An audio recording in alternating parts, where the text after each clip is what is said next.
Hello friends, today we are reading the story of the expert detectives. In this story, a boy, Nishad, is a 7-year-old and his 10-year-old sister Maya are very curious about Mr. Nath. Then one day the children's marble roll into Mr. Nath's room and Nishad gets a chance to see him. Is he a crook on the run? Why is his face badly scared? Why he has no friends? Nishad's mother, a doctor, knows Mr. Nath as a patient who is very polite. Expert Detectives Part 1. As we walked back towards the clinic, Seven said, "He doesn't look anything like a monster, Maya, but did you see how thin he is? Maybe he is very poor and can't afford to eat." "He can't be poor if he crooks on the run," I told him. "He is probably got millions of rupees stashed away somewhere in that room." "Do you really think he is a criminal, Maya?" "He doesn't look like one." Nishad looked doubtful. "Of course he is one, Seven," I said, "and he certainly isn't starving. Mr. Mehta told us that Ramesh brings his meals up from the restaurant downstairs." "But Maya, Mr. Mehta told us he doesn't work anywhere. So how can he possibly have money to pay for food?" Nishad said. "Exactly," I exclaimed. "He must have lots of money hidden somewhere. Maybe in that trunk in his room. It is probably full of silver and gold and jewels and—" "What rubbish!" Nishad interrupted. "I know I'm right, stupid," I told him.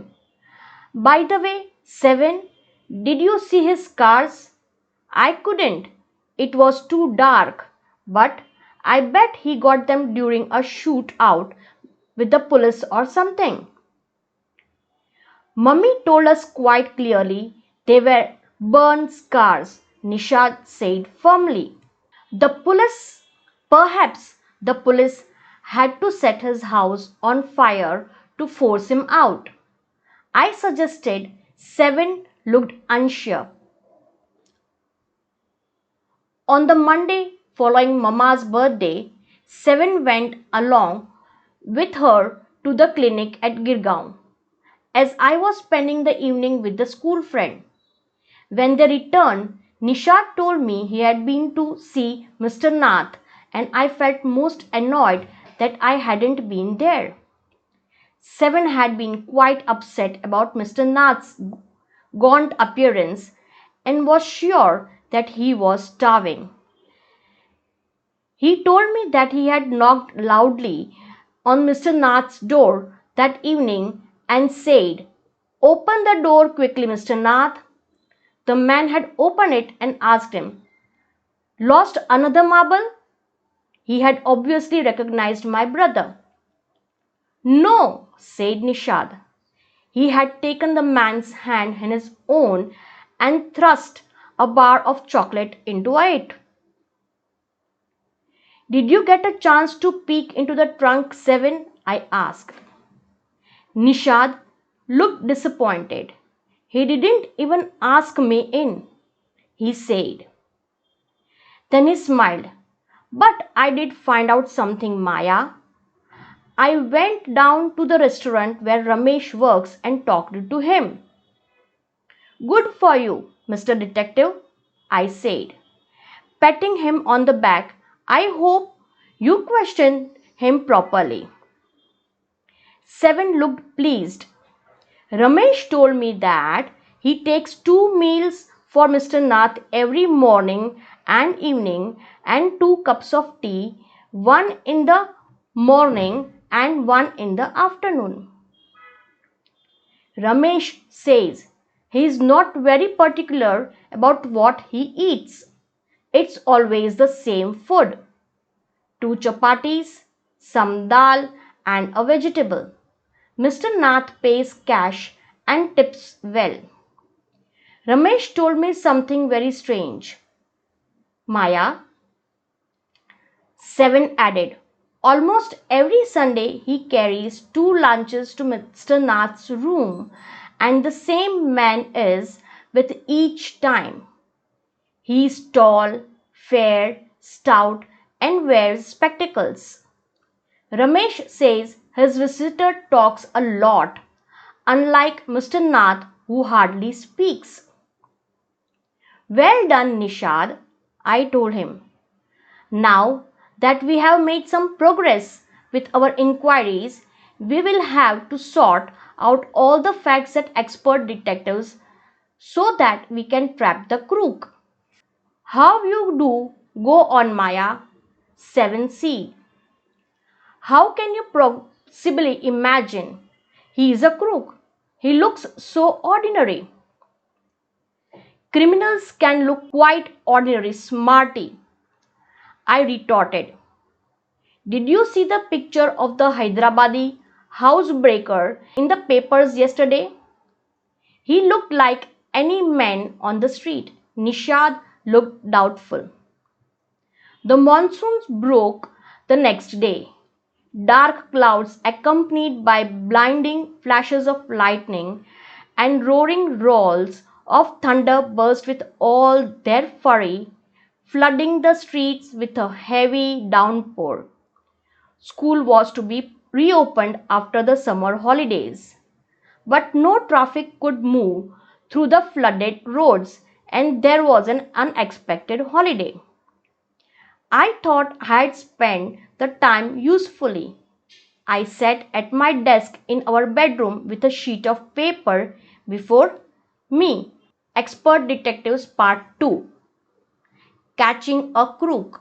Expert detectives Nishad and Maya Pandit by appointed to be a whole world. By appointed means officially chosen. Then I began writing about half an hour later. I returned towards Seven, who was laying on his tummy, chin cupped with his palms, reading comics. Want to hear what I have written? I asked. He looked up questioningly. I listed all the facts we know about Mr. Nath which might help us to trap him, I said. Want to hear? Seven nodded. Fact number 1. I read his name is Mr. Nath. We must discover his first name. Do you think that's real name, Maya? Nishad asked. Probably not, I said. Most crooks have an alias. I added a big question mark after Nath. Fact number 2. I read on, the tenants at the Shankar house say he is mad, strange and unfriendly. Number 3. He doesn't talk to anyone and is mannerless. But he did talk to us, Maya, and Mama says he is very polite. Nishad interrupted. He only talked to us because he had to, I said. And since he was under Mama's medical treatment, he had to be polite. Fact number 4. He doesn't receive any letters. 7 nodded. Number 5. He's been living in a room 10 of Shankar house for more than a year. I continued. Number 6. He doesn't work and sits in his room all day. Number 7. The kids in Shankar house and even 7 of the grown-ups are scared of him. Number 8. He has no visitors except for a spectacled fair fat man who visits him on Sundays for lunch. Number 9. Food and tea are taken to his room by Ramesh from the restaurant downstairs. He doesn't care what he eats. pays his bill immediately, and tips well. That ends my list. Have I forgotten anything, 7? Nishad had obviously not been paying too much attention to the list of facts. All he could say was, "Poor man, Maya, he must be so lonely if he doesn't have any friends." "How can a crook have friends, idiot?" I almost shouted.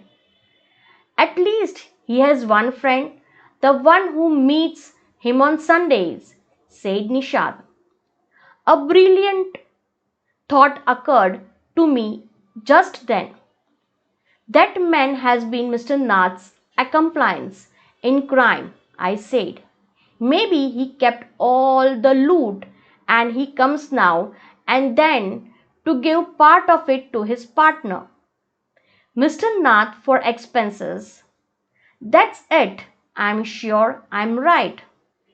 If you insist on calling him a criminal, I don't think I want to discuss anything with you, Maya," said Nishad angrily.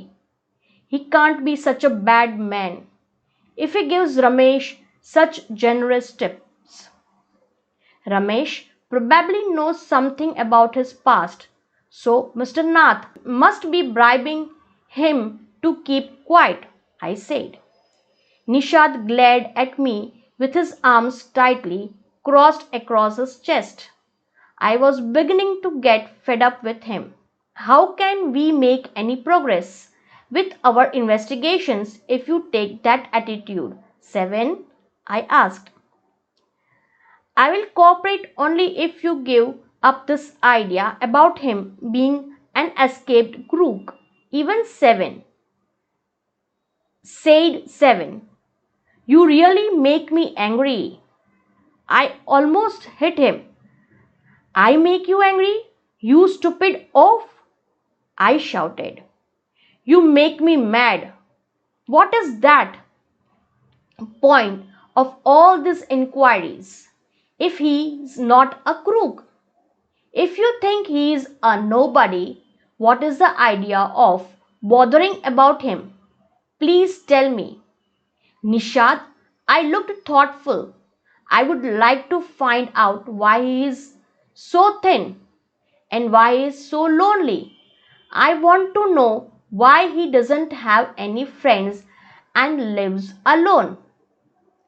"Try to understand, 7, I told him. "If he's lived in Shankar house for a year and hasn't made a single friend, there's something wrong. He's obviously scared that someone will recognize him and give him up to the cops." "Maybe no one's tried to make friends with him," Nishad protested. "Why should anyone bother? You have seen what a nasty bear he is," I said.